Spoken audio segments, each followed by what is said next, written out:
এই 5টি আমল কখনোই ছাড়বেন না। 5টি আমলকে নিজের নিয়মিত অভ্যাসে পরিণত করুন।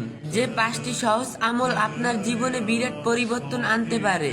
যদি এগুলো নিয়মিত অভ্যাস বানাতে পারেন, ইনশাল্লাহ আপনার মৃত্যু হবে ঈমানের সাথে, কবরের আযাব থেকে হেফাজত পাবেন এবং জান্নাতে উঁচু মাকাম দান করা হবে। প্রত্যেক ফজরের নামাজের পর আয়াতুল কুরসি পাঠ করুন।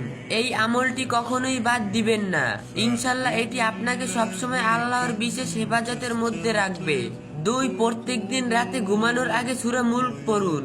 এটি কবরের আযাব থেকে রক্ষা করার জন্য একটি শক্তিশালী আমল। একে কখনোই ছেড়ে দিবেন না। 3 প্রতিদিন সকাল সন্ধ্যায় সাইদুল ইস্তেগফার পড়ুন। এটি ক্ষমা ও রহমতের দরজাকে আপনার জন্য উন্মুক্ত রাখবে। নিয়মিত করুন, ইনশাল্লাহ উপকার পাবেন। 4 যখন ওযু করবেন, শেষে কালিমায়ে শাহাদাত পড়ুন। এটি ওযু পূর্ণতা ও বরকত বাড়িয়ে দেয়। এই সুন্নাহ কখনোই বাদ দিবেন না। 5 আজান হলে মনোযোগ দিয়ে শুনুন এবং তার জবাব দিন। এটি ঈমান নবায়ন ও রহমত লাভের বড় আমল।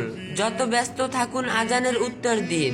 যদি এই 5টি আমল নিয়মিত অভ্যাসে পরিণত করতে পারেন, আল্লাহ আপনাকে ঈমানের সাথে মৃত্যু দান করবেন, কবরের শাস্তি থেকে হেফাজত করবেন, জান্নাতে উচ্চ মর্যাদা দান করবেন। সুবহানাল্লাহ। আল্লাহ আমাদের সবাইকে এসব নেক আমল নিয়মিত করার তৌফিক দান করুন। আমিন। আর যে যত পারেন একটু বেশি বেশি কপি লিংক করে দিয়েন।